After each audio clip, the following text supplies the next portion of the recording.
आदाब, आप सभी का इस्तकबाल है हमारे खास प्रोग्राम हेलो परवाज में और मैं हूं आपके साथ तरन्नुम अली। बदलते मौसम का सबसे ज्यादा असर होता है हमारी जिल्द या स्किन पर। इस मौसम में स्किन ड्राई होने लगती है, ड्राई होना शुरू हो जाती है क्योंकि सर्द हवाएं चल रही होती हैं, जिसकी वजह से डेड सेल्स बनने लगते हैं हमारी स्किन पर, जिससे औरतों को खासकर कई ब्यूटी प्रॉब्लम्स का सामना करना पड़ता है। इसीलिए सर्द मौसम में स्किन को हाइड्रेट रखना बहुत ज़रूरी है। आज हम आपको बताएंगे कि बदलते मौसम में अपनी जिल्द की देखभाल आप किस तरह से करें जिससे आपकी जिल्द खूबसूरत और मुलायम बनी रहे। इस पर बात करने के लिए हमारे साथ है skin specialist doctor Shahla Agarwal. आपका इस्तकबाल है हमारे इस प्रोग्राम में। नाज़रीन, आप भी हमारे इस प्रोग्राम में शामिल हो सकते हैं। हमारे नंबर्स लगातार आपकी टीवी स्क्रीन पर फ्लैश हो रहे हैं। हमें इंतजार है आपके इस सवालों का। डॉक्टर शहला, जैसे कि मौसम बदल रहा है, अचानक गर्मियों से हम सर्दियों की तरफ जा रहे हैं, मौसम बदल रहा है, पोल्यूशन भी बहुत ज़्यादा है, तो सबसे पहले बात करेंगे कि इस मौसम में आमतौर पर हमारी स्किन को किन परेशानियों का सामना करना पड़ता है? मौसम में जो बदलाव है वो ये है कि अभी तक एक नमी थी, ह्यूमिडिटी थी, तो ह्यूमिडिटी की अपनी दिक्कत हो रही थी, आपको पसीना ज़्यादा आ रहा था और पसीने के साथ जो ऑयल्स मिल रहे थे वो आपको दिक्कत कर रहे थे। अब सडनली विद इन 10-15 डेज आपने देखा होगा कि रूखा लगने लगा है। तो वो ये अब ऑटम जिसे हम बोलते हैं कि फॉल का सीजन आ जाता है, तो यहाँ पर दिक्कत अब ये होती है कि इस वक्त हवा में जो लोड है वो पॉलन का लोड है, वो पोल्यूटेंट्स का लोड है और कहीं ना कहीं आपकी स्किन की ड्राई, जैसे आपने अभी बोला कि ड्राइनेस होने लगी है, तो उसकी अपनी प्रोटेक्शन खत्म हो रही है। तो अब आपको थोड़ा सा उसको हेल्प करना पड़ेगा कि वो आगे और सर्दी के मौसम के लिए तैयार हो जाए। जी, तो हमें इस मौसम में अपनी स्किन का ख्याल कैसे रखना है, क्या एक्स्ट्रा केयर करनी है? अभी तक हम ये बोल रहे थे कि आप वॉश ज्यादा कीजिए, धोते चले जाइए। देखिए, जिस तरह अब त्योहारों की सफाई होने लगती है ना, उसी तरह आपकी ड्रेसिंग टेबल की भी सफाई होनी चाहिए। अभी तक जो प्रोडक्ट्स थे वो आपके स्वेट को हटा रहे थे, पसीने को हटा रहे थे, तो थोड़े से ऑयल बेस्ड प्रोडक्ट्स नहीं थे, वो अल्कोहल बेस्ड प्रोडक्ट्स थे। अब हम चाहते हैं कि आप माइल्ड क्लेंजर्स पर आ जाएं। साबुन तो मैं कतई मना करती हूँ फेस पे लगाने के लिए, चाहे वो मेल्स हो या फीमेल्स हो। जिल्द जो है वो इंसान की जिल्द है, वो दोनों को नुकसान करता है। तो अब जो फेस वॉश आपको इस्तेमाल करना है वो आपके क्लेंजर्स वाले रूप में आएंगे। तो सबसे पहले अपना फेस वॉश को चेंज कीजिए। अब धीरे धीरे पानी भी गर्म होने लगेगा तो वो आपकी स्किन से और ज्यादा ऑयल खींच लेगा। उसके बाद लाइट मॉइस्चराइजर पे आ जाइए। अभी तक क्रीम की जरूरत दरकार नहीं पड़ी है, लेकिन अगले 15 दिन तक आपको एक लाइट मॉइस्चराइजर की जरूरत है। जी, कश्मीर से एक कॉलर हमारे साथ जुड़े हैं, Zeeshan. Hello, good morning ma'am. जी बताएं, क्या सवाल है आपका? मैम, सवाल ये है कि स्किन पे जो ड्राइनेस आती है क्यों आती है? मतलब सिकम जैसा बन जाता है, वाइट सिकम जैसा स्किन पे रहता है, क्यों रहता है? जी, सबसे पहले जब इंट्रोडक्शन हो रहा था तब तरन्नुम ने यही बोला था कि हमारी स्किन झड़ने लगती है, स्किन के सेल्स निकलने लगते हैं। सर्दी में एक्सफोलिएशन बढ़ जाती है। हमारी स्किन जो है एक लाइव ऑर्गन है, जिसका मतलब यह है कि ऊपर के सेल्स निकलते चले जाते हैं और नीचे से नए सेल आके उसकी जगह लेते चले जाते हैं। ये पूरा प्रोसेस जो है 30 दिन का होता है, लेकिन जैसे ही टेम्परेचर कम होने लगता है तो स्किन की आपस में जो जुड़न है स्किन सेल्स की वो कम होने लगती है। अब वो धीरे धीरे फ्लेक होने लगते हैं, तो वो जो आपको व्हाइट लेयर नजर आ रही है वो डेड सेल की नजर आ रही है। तो सबसे पहले तो अपनी स्किन को रेगुलर धोते रहिए एक मॉइस्चराइजर से, ताकि वो डेड सेल इकट्ठे ना हो। उसके अलावा एक एक्सफोलिएंट मास्क या हल्का सा एक एक्सफोलिएशन का प्रोसेस आपको वंस अ वीक शुरू कर देना पड़ेगा। वो चाहे होममेड स्क्रब्स हो, आप एक दाल को अच्छे से पीस के उसको हल्के हाथ से कर सकते हैं, या आई ऑलवेज से कि होममेड में दिक्कत क्या होती है कि किसी दिन आपने बहुत मेहनत कर ली, किसी दिन कम कर ली, तो किसी दिन वो ज्यादा पिसी हुई चीज लगी और किसी दिन उसके दाने दरदरे रह गए, तो वो स्किन को नुकसान करता है। तो जो मार्केट में चीजें मिल रही हैं बनी बनाई, उनकी फायदा सिर्फ ये है कि उनकी एक यूनिफॉर्मिटी होती है। लगाने के लिए हल्के हाथ से उसको लगाएं, रगड़िए नहीं, आपको कुछ उखाड़ना नहीं है, सिर्फ आपको हल्के हाथ से स्किन को आपको एबल करना है कि वो सेल्स निकल जाएं। वंस अ वीक, उससे ज्यादा नहीं। उससे ज्यादा करेंगे तो स्किन में इरिटेशन और बाद में पिगमेंटेशन नुकसान भी पहुंच सकता है। एक कॉलर हमारे साथ जुड़े हैं श्रीनगर से, आकिब। हेलो हेलो हेलो, जी बताएं आकिब, क्या सवाल है आपका? जी, मेरा सवाल ये है कि जो मेरा मतलब बैक में इरिटेशन होती है, अपर साइड बैक में, मतलब दिन में मैं ठीक होता हूँ, शाम के टाइम जो प्रॉब्लम होती है, सोने का वक्त आता है, शाम के टाइम मतलब प्रॉब्लम होती है, वो इचिंग जैसी होती है बैक में, लेकिन ओनली अपर पोर्शन। अच्छा, आकिब, जो हमारे बेटा जो स्किन सेल्स होते हैं, जो ऑयल ग्लैंड्स हैं, उनका डिस्ट्रीब्यूशन, जिसे हम एक्नीफॉर्म लीजन्स बोलते हैं, सेबेशियस ग्लैंड, वो है face, V of chest, upper arm and upper back. तो ज़्यादातर जो इरिटेशन और इन्फ्लेमेशन होती है, छोटे छोटे दाने या खारिश होते हैं, वो अपर बैक पर होती है। और सारी खारिशें शाम को होती हैं, क्योंकि दिन भर तो आपका दिमाग कहीं ना कहीं और मसरूफ रहता है, शाम को स्किन की बारी आती है, और ख़ासकर कपड़े बदलते ही। उसका तरीका यह है कि जब आप घर आते हैं और आप चेंज कर रहे हैं, तो उस टाइम एक हल्का सा मॉइस्चराइजर लेके बैक पर लगाएं। बैक की स्किन बहुत थिक होती है, मोटी होती है, तो बॉडी लोशन जो होता है वो बैक के लिए होता है। देखिए, फेस क्रीम होती है और बॉडी लोशन होता है। बॉडी लोशन को आप फेस पे नहीं लगा सकते, क्योंकि वो थिक होता है, मोटा होता है। अगर उसको फेस पे लगाएंगे तो वो फेस पे दाने करने लगेगा। लेकिन और कुछ नहीं मिला तो फेस क्रीम आप बॉडी पे जरूर लगा सकते हैं। आप अपनी ये आदत में शुमार कर लीजिए, 1 हफ्ता ये करके देखिए। लेकिन अगर आपको लगता है कि फिर भी इरिटेशन हो रही है, तो फिर ये देखिए डॉक्टर के पास जाके कि कहीं कोई एलर्जिक रिएक्शन तो नहीं हो रहा है। श्रीनगर से एक कॉलर हमारे साथ और जुड़े हैं, Abdul Rashid. Hello hello hello, good afternoon ma'am. जी, गुड आफ्टरनून। बताएं, क्या सवाल है आपका? जी, एक रिक्वेस्ट है, मेरी मिसेस जो है जी, उसके जो ये आई लिड्स जो है वो काफी बढ़ गए हैं, नीचे आए हैं, जिससे उसको मतलब देखने में भी थोड़ी प्रॉब्लम अच्छा। होती है। जी तो उसके लिए कुछ जी क्या करना चाहिए हमें? जी, ठीक। इस प्रॉब्लम को टोसिस कहते हैं, PTOSIS। इसलिए बता रही हूँ ताकि आप उसको सही तरह से गूगल करके देख सकें। टोसिस में आपकी मसल्स लूज हो जाती हैं, तो आईलिड स्टार्ट फॉलिंग, ऊपर वाली लिड आपके विजन में आने लगती है। वजहें बहुत सारी हैं, जिसमें से कॉमन वजह होती है इम्बैलेंस ऑफ थायराइड, या कहीं ना कहीं कोई ट्विचिंग रही। इलाज जो है वो सर्जिकल है, कोई क्रीम लगाने से ये अच्छा। ठीक नहीं होता। आपको एक सर्जन के पास, प्लास्टिक सर्जन के पर हमेशा सीधा प्लास्टिक सर्जन के पास नहीं पहुंचना चाहिए। पहले सर्जन के पास जाइए या डर्मेटोलॉजिस्ट के पास जाइए, ताकि वो आपको राह दिखाए कि किसके पास जाना है। अगर अभी उम्र नहीं ज्यादा नहीं है तो अभी इसकी सर्जरी कराएं, क्योंकि विद एज मसल्स और वीक होती चली जाती हैं, और फिर सर्जरी का कामयाब होना भी एक मुश्किल हो जाता है। एक कॉलर हमारे साथ कश्मीर से और जुड़े हैं, जहूर। हेलो हेलो जहूर साहब, क्या आपको आवाज आ रही है? लगता है किसी वजह से हमारा इनसे राब्ता नहीं हो पाया। जिस तरह से आप बीच में बता रही थी कि अब मौसम बदल रहा है, तो ज़रूरत है हमें अपनी क्रीम्स और मॉइस्चराइजर्स बदलने की। तो अगर किसी की ऑयली स्किन है तो वो किस तरह की क्रीम्स का इस्तेमाल करे, और किसी की ड्राई है तो वो क्या करे, वो किस तरह की क्रीम लगाए? ड्राई स्किन को तो बहुत आसानी है, कुछ भी लगा लीजिए, वो जज्ब हो जाएगा। ऑयली स्किन वालों को ऑयल फ्री मॉइस्चराइजर्स का इस्तेमाल करना पड़ता है। ऑयल फ्री मॉइस्चराइजर का मतलब यही है कि वो आपके जिल्द के ऑयल को नॉर्मल करेगा, लेकिन आपके ऑयल ग्लैंड को स्टिमुलेट नहीं करेगा। कोई भी कंपनी, हर कॉस्मेटिक कंपनी एक ऑयल फ्री मॉइस्चराइजर बनाती है। आपको पता होना चाहिए कि आपको लेना क्या है। सबसे जरूरी यह है कि फेस को वॉश करने के लिए चाहे कितनी भी सर्दी हो, आप बहुत गर्म पानी का इस्तेमाल नहीं करेंगे, नीम गर्म पानी रहेगा। बॉडी के ऊपर काफी लोग आके कहते हैं कि नहीं, हम तो बहुत गर्म पानी से नहाते हैं, जलते हुए पानी से नहाते हैं, नहीं कर सकते। बॉडी पर आप क्या कर सकते हैं कि आप नहाने से पहले एक बाथ ऑयल जैसी चीज लगा सकते हैं। बाथ ऑयल एक स्पेसिफिक ऑयल्स होते हैं, जब आप अपनी बॉडी पर लगाते हैं नहाने से पहले, वो एक लेयर बना लेता है, ताकि गर्म पानी आपके नेचुरल ऑयल्स को खत्म ना करे। अब यही आप सवाल ये आता है कि हम क्या नॉर्मल ऑयल नहीं लगा सकते, क्या कोकोनट ऑयल, बादाम तेल नहीं लगा सकते? लगाइए जरूर, लेकिन अगर कहीं आपने ज्यादा लगा लिया तो फिर वो पानी में बह के आता है, और फिर लोग बाथरूम में फिसलने की बहुत बड़ी दिक्कत हो जाती है। तो बाथ ऑयल इसीलिए इजाद किया गया कि वो आपकी बॉडी में जज्ब हो जाता है और पानी के साथ बहता नहीं है। पहली तो गुजारिश यही है कि बहुत गर्म पानी का इस्तेमाल नहीं करें, लेकिन अगर फिर भी नहीं हो पाता है आपसे तो बाथ ऑयल पे जरूर आ जाएं।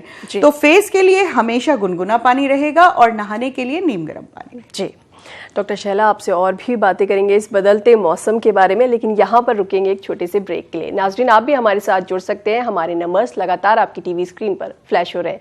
फिलहाल वक्त है एक छोटे से ब्रेक का।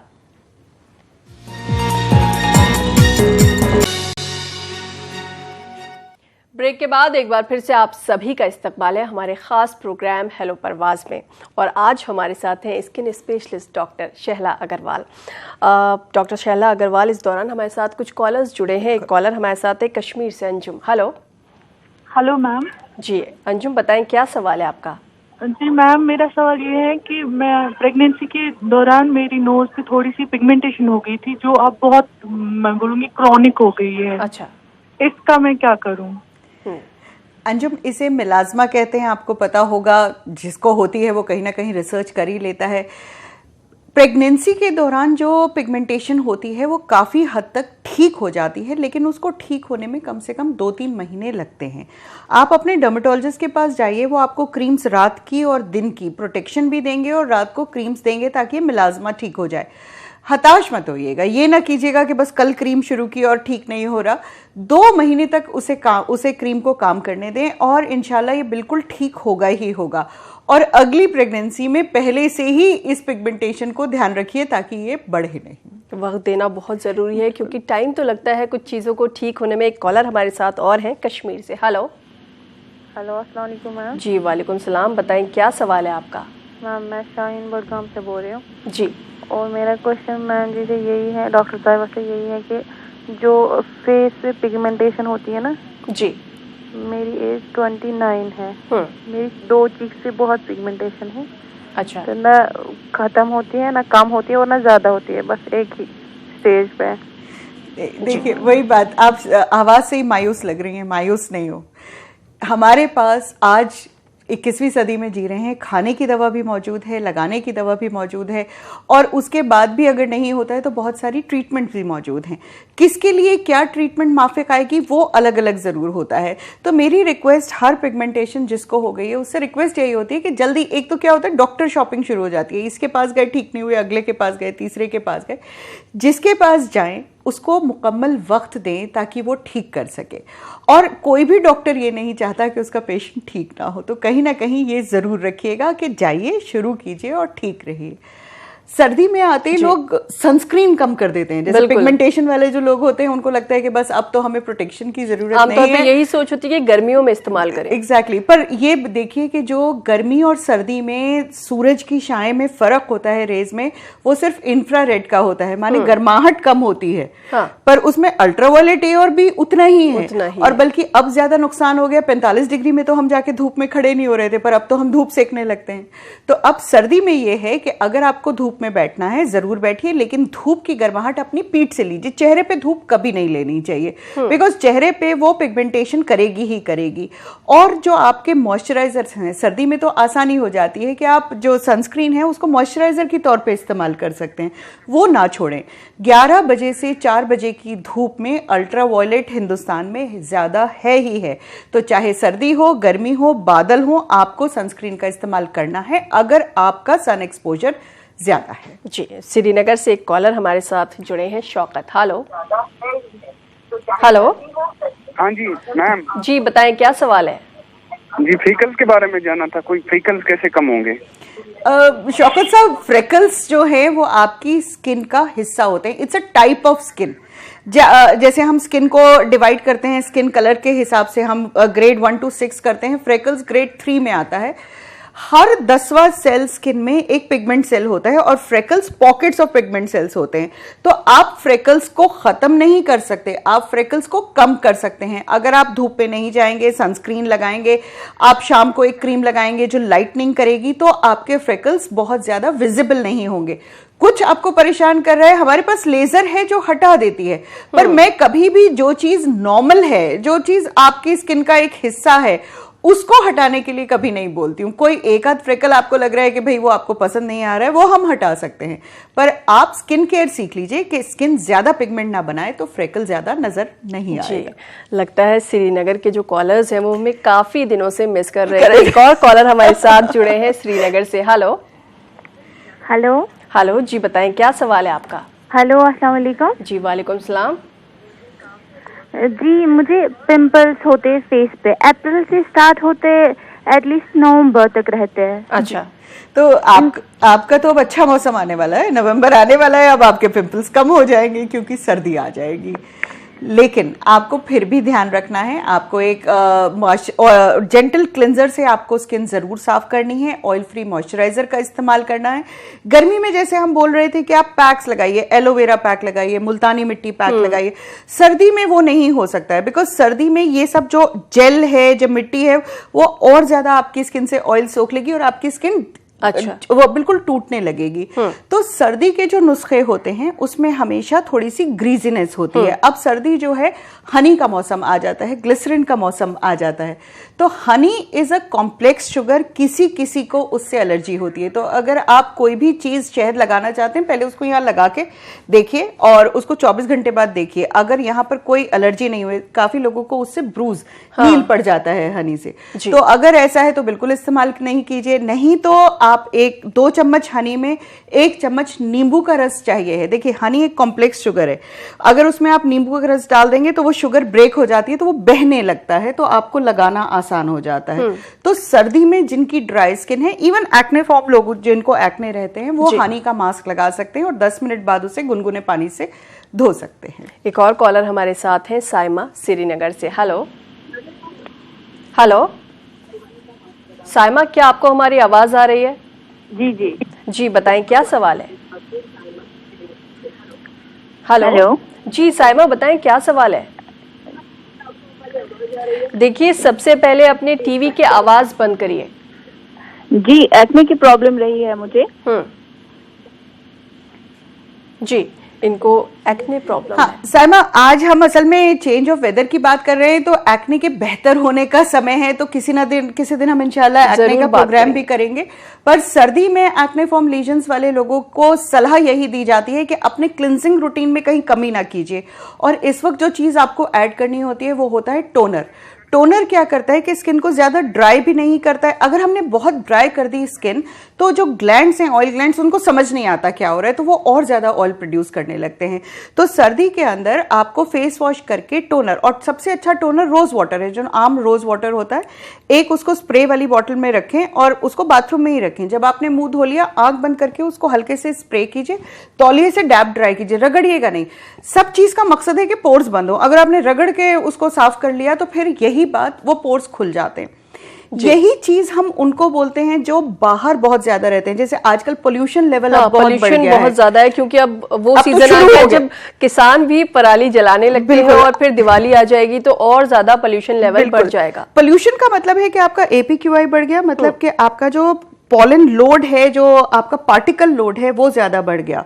तो पहली चीज तो ये कहा जाती है कि अपना बाहर का एक्सपोजर कम करते हैं। बाहर जितना सुबह 5 से लेके 6 बजे तक सबसे ज्यादा हवा में इम्प्योरिटीज होती हैं, तो अगर आप मॉर्निंग वॉकर हैं तो उसको थोड़ा सा देर कर दें, रात को सुबह 8 बजे के करीब जाने लगे। दूसरा, जब भी बाहर जाएं एक हल्का सा मॉइस्चराइजर लगा के जाएं। मॉइस्चराइजर क्या करेगा, एक लेयर बना लेगा आपकी स्किन के ऊपर, ताकि जो भी पोल्यूटेंट है जब आप घर आके उसे धोएंगे तो वो वहीं के वहीं निकल जाएगा, स्किन के अंदर नहीं जाएगा।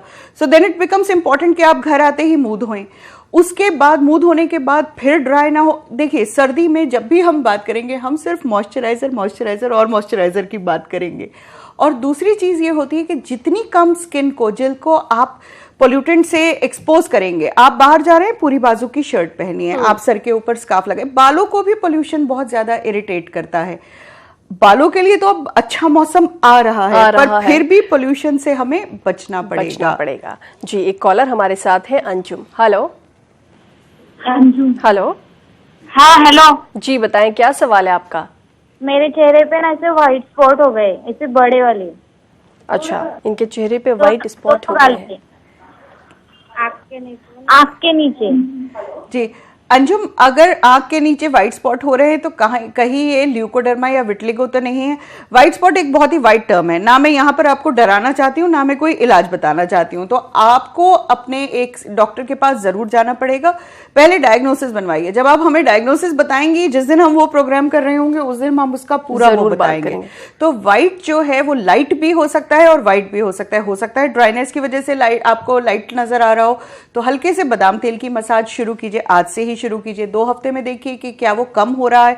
अगर नहीं कम हो रहा है तो फिर आपको डॉक्टर के पास जाना जरूरी है। जी, एक और कॉलर हमारे साथ जुड़े हैं श्रीनगर से। हेलो अस्सलाम वालेकुम। जी वालेकुम सलाम, बताएं। जी मैं महविश बोल रही हूँ कश्मीर से। जी मेरे फेस पिगमेंटेशन मार्क्स हो गए नोज पे और चीक एरिया में। अच्छा, तो उसके लिए महविश, बेटा पिगमेंटेशन के लिए मैं टीवी पर बताना ज़्यादा जायज़ नहीं समझती हूँ। आपको डॉक्टर के पास जाके क्रीम्स का, पैक्स का, खाने की दवा का रेगुलरली आपको कहीं ना कहीं इस्तेमाल करना पड़ेगा, तभी ये ठीक हो जाता है। जिसको भी पिगमेंटेशन होती है वो बहुत हताश हो जाता है, तो हताश नहीं होना चाहिए। जैसे अभी कई सारे कॉलर्स ने पिगमेंटेशन पे ही सवाल पूछा है, तो क्या कुछ ऐसा डाइट में हो सकता है कि हम डाइट में वो चीज़ें लें तो ये कम हो कुछ हद तक? हमें जो चाहिए, एक ग्लूटाथियोन नाम का एक एलिमेंट है जो पिगमेंटेशन को कम करता है और जो हम हिंदुस्तानी स्किन पे ही काम करता है, मतलब वो इंडियन स्किन का ही कंपोनेंट है। पर अनफॉर्चुनेटली ये जो पिगमेंट्स, ये जो हमारे एलिमेंट्स होते हैं जिसमें जिंक भी है, सेलेनियम भी है, ये इतने माइक्रो न्यूट्रिएंट होते हैं कि किसी भी चीज में हमें ऐसे अलग से नहीं मिलते कि मैं आपको बोलूं कि आप सेब खा लीजिए तो आपका ये पूरा हो जाएगा। तो कहीं ना कहीं उनको एज अ प्रिस्क्रिप्शन खाना पड़ता है। जब आप एज अ प्रिस्क्रिप्शन खाते हैं, 1-2 महीना खाते हैं, आपकी बॉडी पिगमेंटेशन को रिजॉल्व करने लगती है। उसके बाद फिर वो ग्लूटाथियोन रिच फूड्स, जिसमें आम सारे फ्रूट्स में होता है, अच्छा। पर इतनी क्वांटिटी में नहीं होता कि वो ट्रीट कर सके। अच्छा। तो पहली बात यह है कि अगर हम सबको हेल्दी रहना है तो एक फ्रूट हेल्पिंग हमें रोज की जरूर चाहिए। बिल्कुल, शाम को 5 बजे बजाय समोसे और पकौड़े के अगर आप फ्रूट्स खाएंगे तो वो आपकी जिल्द के लिए ही नहीं, सिर्फ सेहत के लिए भी बहुत अच्छा है। श्रीनगर से एक और कॉलर हमारे साथ हैं, बशीर। हेलो। हाँ, अस्सलाम वालेकुम मैम। जी वालेकुम सलाम, बताएं क्या सवाल है आपका? एग्जैक्टली मैम, 2 क्वायरीज मेरी हैं। एक तो ये है कि जो बालों में अक्सर डैंड्रफ रहता है जी, बार बार धोने के, एंटी डैंड्रफ शैम्पू लगाने के बावजूद भी। दूसरा मेरा क्वेश्चन है कि ये बियर्ड में जो हेयर्स हैं वो स्प्लिट होकर उसका ग्रोथ रुक जाता है, उसका कोई ट्रीटमेंट है जी? अच्छा, सर्दी आते ही डैंड्रफ एक सवाल है जो सबके उसमें आ जाता है। तो देखिए, जो स्किन सेल्स यहाँ झड़ रहे हैं वही सर के अंदर झड़ रहे हैं। सर के सेल्स को अगर आपने रेगुलरली वॉश नहीं किया तो उसमें फंगल इन्फेक्शन हो जाएगा, वो डैंड्रफ और अगला जो है वो इचिंग का रूप ले लेगा। डैंड्रफ कंट्रोल का पहला, एंड डैंड्रफ कंट्रोल होता है, डैंड्रफ क्योर नहीं होता है। It's not a disease, it's a type of skin. Dandruff control का पहला उसूल है फ्रीक्वेंट वॉशिंग। अगर आप एक दिन छोड़ के धो रहे हैं तो आप रोज धोएंगे, अगर आप रोज धो रहे हैं तो आप एंटी डैंड्रफ शैम्पू का उसमें इस्तेमाल करेंगे। एंटी डैंड्रफ शैम्पू की जरूरत रोज नहीं पड़ती है, तो आपको करना यह चाहिए कि रोज आप एक नॉर्मल शैम्पू से बाल धोएं, हफ्ते में एक बार एंटी डैंड्रफ शैम्पू का इस्तेमाल करें। अगर हम एंटी डैंड्रफ शैम्पू ज्यादा इस्तेमाल करते हैं तो वो फंगस उनसे रेजिस्टेंट होने लगती है, तो फिर हमारा और उसमें दिक्कत बढ़ जाती है, प्रॉब्लम।